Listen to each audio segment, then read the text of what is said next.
Jā, labdien visiem klātesošiem. Man tāda zināmā mērā iznāk atkārtoties, ko es negribētu, jo Krapškungs jau viss pateica par negadījumu tātad analīzi, bet es gribētu teikt vienu, tātad arī skatoties šajā te slaidā un klausoties Krapškunga teikto, tātad ka negadījuma analīze par pēdējiem gadiem liecina vienu, ka janvārs tā nav nekāda nejaušība, uzkrita snieziņš un pēkšņi viss sāk sisties un palielinās bojāgājušo skaits, bet tā ir zinām likumsakarība. Jo, kā mēs redzam arī šajā te tabuliņā, tātad visu laiku bija kritums negadījuma skaita ziņā līdz pa 10. gadam, tālāk iestājas tāda kā stagnācija. Tātad, kā redzams, 179 bojāgājušie, 177, un pagājušā gadā sākās ļoti krass negadījumu skaita palielinājums. Un es gribētu teikt, ka janvārs tikai tā kā likumsakarīgs seks, ko, protams, šo te negadījumu skaitu, šie te kritiskie, varbūt pat Latvijai nepārāk raksturīgie laika apstākļi tikai palielināja. Tā kā mums šis jautājums, ko es gribētu pateikt, ir jāskata kompleksi, jo šeit ir iesaistīts ļoti daudzas institūcijas, un otra lieta, kas arī šeit izkristalizējās, ir, ka jābūt detalizētai negadījuma analīzei, lai mēs varētu arī pētīt negadījumu cēloņus un no tā arī izejot, domāt, ko darīt tālāk. Šeit jau arī patiesībā Krapškungs visu to pateica, šeit ir vienkārši tikai tā situācija, tātad gan par cietušajiem, gan par bojāgājušiem, kā tie procenti apmēram ir, jo tas jau liecina arī, kāda ir situācija. Un šeit es gribētu arī apstāties pie viena tātad problēma jautājuma, ka patiešām 42,7% no bojāgājušiem ir vieglu auto vadītāji un pasažieri. Tad pieaugums ir par gandrīz 27% 14. gadā salīdzinot ar 13. gadu. Tā ir viena lieta, ko mēs tālāk runāsim, un šeit ir arī viena no tādām pilnīgi jaunām problēmām, ko gribētu minēt, ka 53,3% no bojāgājušiem vadītājiem un pasažieriem ir viena transporta līdzekļu negadījumos. Tātad, ja 12. gadā tie bija 26 negadījumi, 34 13. gadā, tā pagājušā gadā 48. Tā nekad nav bijis, tā nav bijis pat kaut kur 90. gados, ka negadījumi un bojāgājušie bija tuvu pie 1000. Tas nozīmē vienu arī tendenci, ka tātad notiek smagi negadījumi. Parasti, kā jau Krapškungs arī teica, tie ir jauni cilvēki vecumā no 20 līdz 30 gadiem, parasti rēbuma stāvoklī, kuri tātad ar savu neapdomīgo rīcību aizrauj līdz arī pārējos pasažierus, un par tiem gadījumiem jau arī Krapškungs pateica, tad šeit ir jādomā, kā vērsties pie līdzcilvēkiem, kā varbūt apelēt pie vecāku sirdsapziņas, kā runāt ar tieši šīs te vecuma grupas pārstāvjiem, lai viņi patiešām pie šādiem iedzērušiem, neapzinīgiem autovadītājiem iekšā nekāptu un lai šādi negadījumi nenotiek. Tas arī doma par nākošām kampaņām, par to mērķu auditoriju, par kuru ir jārunā. Ja runājam par gājējiem, tad tā ir problēma jau vairāk gadu garumā, bet pagājušā gadā viņi faktiski ir ar būtiskām izmaiņām salīdzinoši ar 13. gadu. Ja runājam par janvāri, tad arī to jau pateica, tad šeit ir bojāgājuši 9 gājēji, 1 velosipēdis, 6 autovadītāji, 6 pasažieri, un kā redzams, arī tie nav tikai arī atkal slidinājis ceļš un pārējais, bet arī tie ir gājēju noteikumu klaja ignorēšana, atkal vadītāju patiešām pārgalvība, ātruma neievērošana un arī laika apstākļi un, protams, neprasme un nepielāgošanās šiem te ceļa apstākļiem, kuri šā gada janvārī bija. Ejam varbūt arī tālāk, tātad šeit, ja runājam par alkoholu reibumā izraisītiem negadījumiem, tad negadījumu skaits ir palielinājies 2,6 reizes. Tātad problēma tikai pieaug. Arī tas attiecās uz jauniem autovadītājiem. Varbūt ne tieši jauniem, es domāju, šeit, ja runājam par jauniem, tie nav autovadītāji ar 2 gadu stāžu. Pamatā tie ir 4 gadu, 5 gadu stāžu. Tātad, jo pirmajos 2 gados autovadītāji vēl ir samērā uzmanīgi, piesardzīgi, tad viņi kļūst, tātad saprot, ka viņi jau liekas viņam, ka viņi māk braukt, viņi kļūst pārgalvīgi, tātad tas viņiem ir tā kā pašapliecināšanās veids, tai meitenei vai tiem draugiem, kā to viņš var izcelties, un notiek šie te negadījumi. Šeit ir arī tādi interesanti tabuliņi par vecumiem. Te es gribētu tikai minēt vienu, ka, protams, ka pamatā galvenā problēma tomēr ir autovadītāju vecumā no 20 līdz 30 gadiem, tie 25% no bojā gājušiem vieglo automobīļu vadītājiem. Un tātad tie negadījuma analīze, varbūt tā bija tāda ļoti ātra un tikai caurskrienot, bet, kā jau minēju, tātad galvenais ir, lai mēs tiešām varētu runāt par ko darīt, kādi primārie pasākumi, ir jāveic detalizētāka smago negadījumu datu fiksēšana un analīze. Pirmkārt, jau arī, kas šodien vēl nenotiek, tas ir aicinājums un lūgums tiešām policijai, ka jāfiksē konkrētās vietas ar GPS palīdzību un jānosaka precīzi vieta, kur ta negadījums ir noticis. Jo arī pat tagad runājot par fotoradariem, problēmas bija, kurā vietā tad īsto fotoradaru uzstādīt, analizējot negadījumu, jo ja vienkārši protokolā ir rakstīts, ka tas ir Rīgas Liepājs, es minu tā 15. kilometrā, viņš ir ļoti garš, tur ir vairāk līkumu, un viņš ir ar ļoti dažādām bīstamības pakāpēm. Tā kā, es domāju, ka šodien GPS tā nav problēma, ja, un cerams, ka tā tas notiks, un uz to ir jāiet. Nākošais, protams, ka ir jāanalizē ceļa infrastruktūras stāvoklis, kāds viņš ir, kas varbūt jāmaina, vai tās ir ceļa zīmes, vai tas ir ceļa segums, vai tas ir aizsardz barjeras, grūti pateikt, bet tātad viss šeit vajag būt nopietnai analīzei. Tālāk par automobīļu tehnisko stāvokli.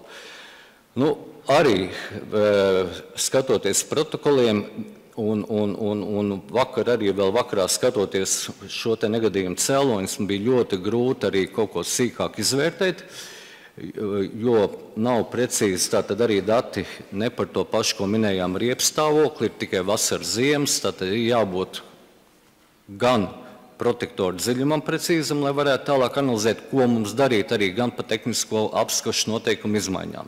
Jābūt arī riepu vecumam, ko tālāk arī parādīsim, kāda nozīme ir riepu vecumam. Tālāk arī šie te paši Frankensteini, pa ko mēs jau vairāk nekā 2 gadus runājām, es ceru, ka šajā gadā tiks pieņemts lēmums, un ja patiešām avārijā secinās, ka automašīna ir montēta no 2 vai 3 daļām, tad viņai tehniska apskata tiks anulēta, un tālākā satiksmē nevarēs piedalīties. Ja viņa būs atjaunota, tad arī būs jāpierāda, ka viņa patiešām ir atjaunota kvalitatīvi, un patiešām tikai tad viņa dabūs pielaidi ceļa satiksmei. Ja runājam arī, tas attiecās ne tikai uz Frankensteiniem, bet patiešām, ja mašīna ir nopietni bojāta, arī tad, pat ja tas nav Frankensteins, viņa tehniska apskata tiek anulēta, un viņa tikai pēc tātad pārbaudēm, gan savirzes pārbaudēm, gan arī metinājuma kvalitātes pārbaudēm tiek atkal pielaists ceļu satiksmei. Jo šodien mēs nezinām, kurā kantorī viņa metinātu, un nākošajā avārijā tas pats var notikt. Mēs nezinām, vai viņai ir gaisa spilveni darbojās, vai visa elektronika darbojās, tātad bez šīs pārbaudas viņa turpināt tātad piedalīties satiksmē nevar. Un, protams, ir jāanalizē autovadītāja rīcība, kas tad noved pie šī negadījuma, jo vienkārši, es domāju, arī parastais secinājums, ka autovadītājs neizvēlējās attiecīgi braukšanas ātrumu atkarībā no ceļa apstākļiem, nevienmēr ir pilnīgs. Varbūt tas bija, viņš runāja patiešām, kā arī Krapškungs teica, par mobilo telefonu, ko es domāju, ka diezgan viegli var pārbaudīt, un nav svarīgi, vai viņš runāja pa Humphrey sistēmu vai tāpat, ja viņš arī runā par Humphrey sistēmu, to arī ārzemēs ir pierādīts, domas viņam kaut kur citur, un apdrošinātāji pat bieži tādos gadījumos, to arī var Stengrēvics kungs apstiprināt, neizmaksā vai samazina izmaksājumu summu. Tātad otra lieta ir arī par šo te vēl tādu problēmu, ko es noteikti gribētu minēt un ko mēs pētām jau 3. gadu, sekundes miegs. Tātad, kā pierādījuši arī ārzemju pētījumi, šis te sekundes vai tā viņi arī sauc miegs, kad cilvēks uz mirkli kā atslēdzās un iemieg, ir lielāka problēma pat nekā braukšana dzērumā. Šī te negadījuma skaits, ko izraisa sekundžu miega problēma, ja tā varētu teikt, ārzemēs tātad sastāv kaut kur 27 līdz pat 30% no visiem negadījumiem. Un es domāju, ka nākošā gadā kopā ar mediķu palīdzību, mediķi jau par to ir sākuši runāt, arī vajag vairāk par to runāt, aicināt cilvēkus pārbaudīties pie miega speciālistiem un katrā ziņā tātad šī autovadītāja rīcība ir ļoti rūpīgi jāpēta. Nākošais ir jautājums, ko arī minēja Matīs kungs, tātad, kā Latvijas valsts ceļu speciālistiem, tātad pirmkārt jau nodrošinot tiešais pieslēgumu iekšlietu ministrijas informācijas centra datu bāzei, viņi dabūna informāciju par notikušajiem negadījumiem un tātad smagu negadījumu gadījumā viņi izbrauc uz negadījumu vietu. Un noteikti šeit jābūt arī ir tātad klāt ir jābūt autotehniskā eksperta piesaistēji. Vairāk kārtīgi jau esam šo jautājumu runājuši arī ar Irbīšu kungu. Jebkurā gadījumā tikai tad šī te cēloņa analīze, ja tur būtu profesionāls autotehniskais eksperts, varētu arī noteikt patiešām negadījuma cēloņus, izdarīt secinājumus, ko darīt turpmāk. Es domāju, tā problēma ir maksimāli ātri jārisina. Ja runājam arī par janvāru, tad, protams, ka mēs mēģinājām ļoti ātri noreaģēt, bet tas ir jādara regulāri. Tad momentāli notika biķernieku sporta bāzē bezmaksas konsultācijas ziemas braukšanā. Vairāk tā bija tātad līdz šai dienai šo te apmācību ir veikuši vairāk nekā 300 cilvēki.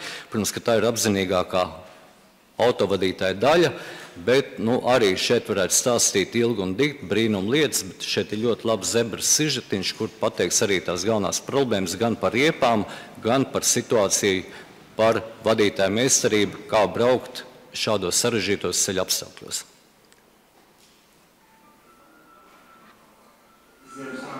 Ceļu satiksmes drošības direkcija nolēma eksperimentu veidā organizēt piķernieku trasē apmācības.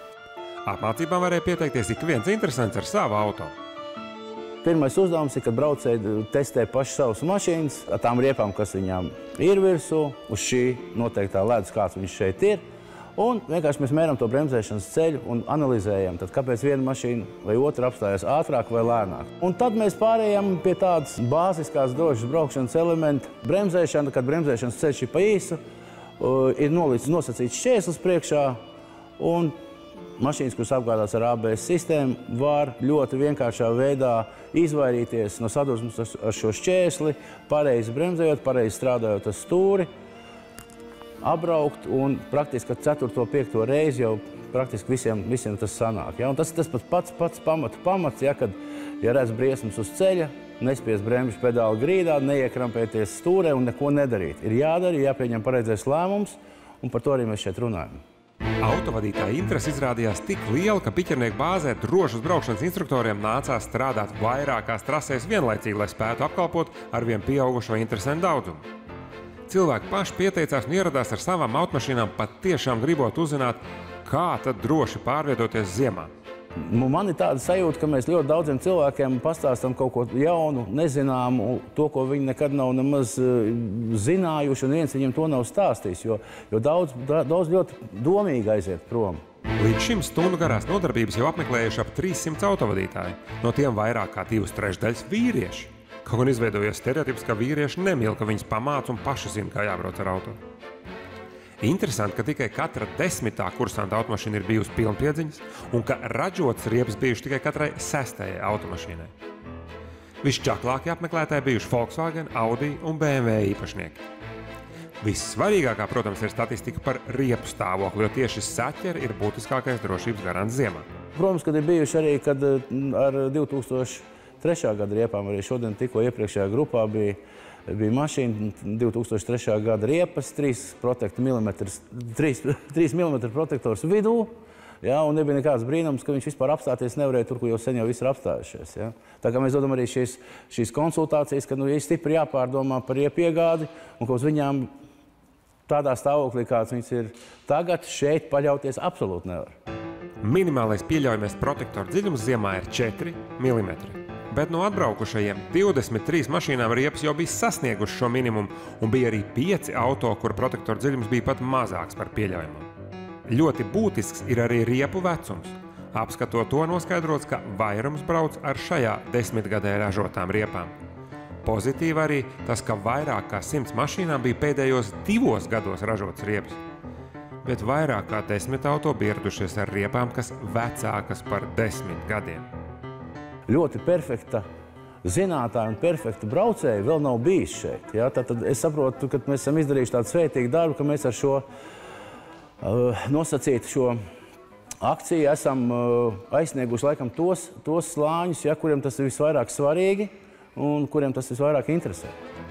Pēc šīs lielās intereses par drošu braukšanu ziemā ir skaidrs, ka autovadītājiem tādi kursi ir nepieciešami.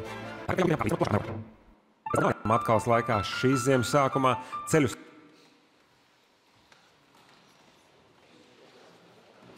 Jā, nu šeit laikam ļoti labi šajā sižetiņā parādīja situāciju gan par riepām, gan par vecumu, gan arī par meistarību. Bet es gribu pateikt tā, ka vēl pēdējām 2 dienām, kuras arī daudz bija klāt šajā te braukšanas apmācībām, tad tā situācija attiecībā uz riepu vecumu krietni vien sliktāka paliek. Ja 60% no visām riepām bija no 2010. uz augšu, tad 40% no riepām bija ražotas no 2001. līdz 2009. gadam.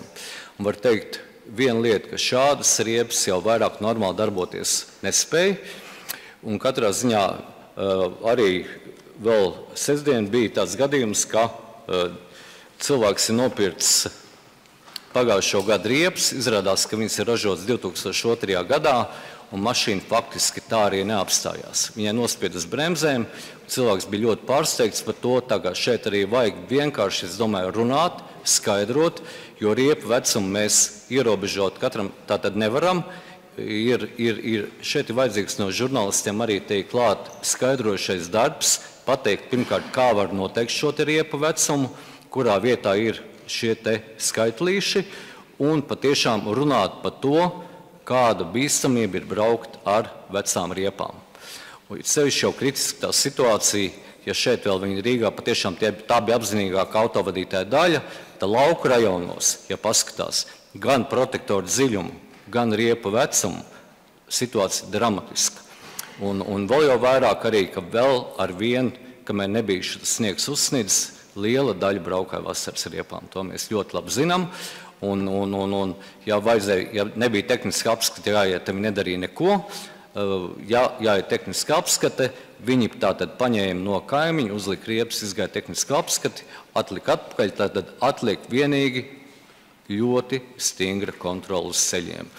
Kopā vienalga CSDD, bet šai kontrolē jābūt.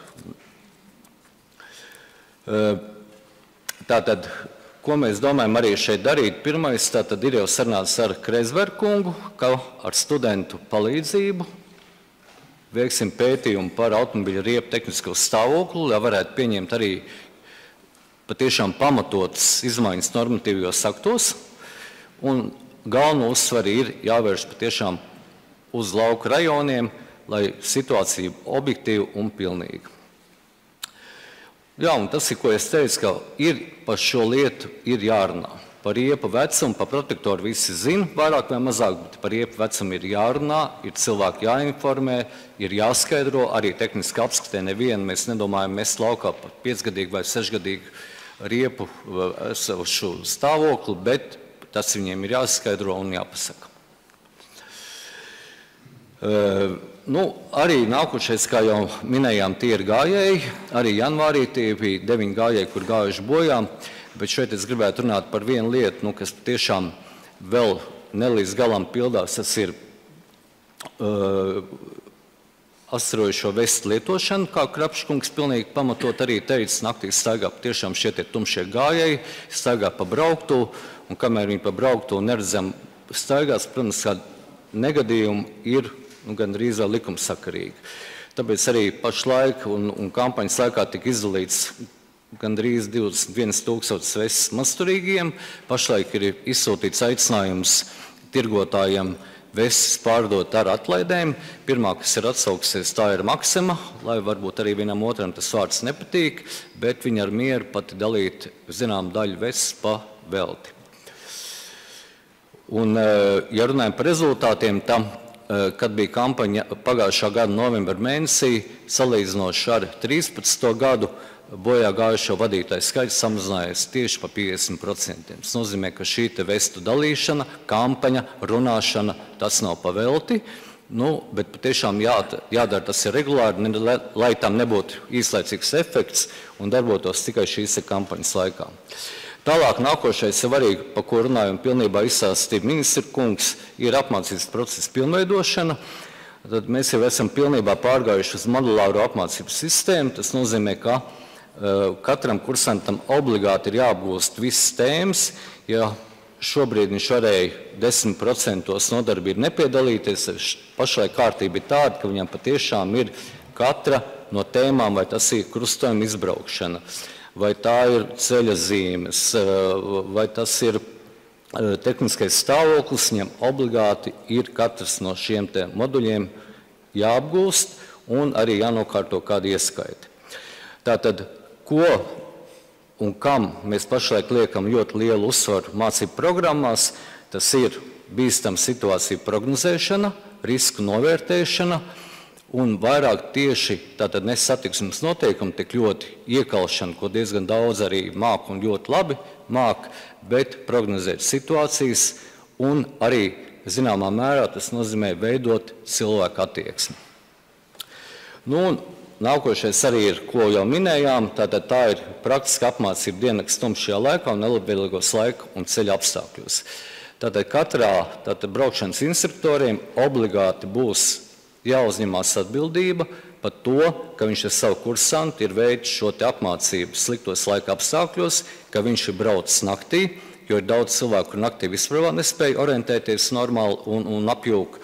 Un, protams, arī slidinos laika apstākļos, arī vasarā var dabūt šo te nelabvēlīgos laika apstākļos vai ceļu kaut kādu aplaistot, vai arī sliktākā gadījumā, ja tas ir ziemā, tad viņi var braukt uz poligonu, arī vasarā var braukt uz poligonu, bet jebkurā gadījumā instruktoram ir jāuzraksta apliecinājums, ka kursants ir šo te programmu apgūs. Un viņš arī par to tālāk, ja notiek negadījums, zināmā mērā ir atbildīgs.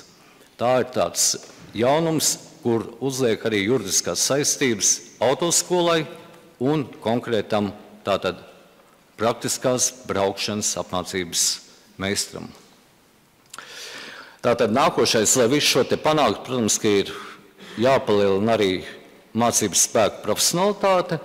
Lopsīnkungs, varbūt vēl divas minūtes. Jā, un šeit es gribu noteikti teikt to, ka jebkurā gadījumā autoskolām tiks izvirzīts daudz stingrākas prasības, jo, manuprāt, arī šodien autoskolu ir Latvijā apmēram 200.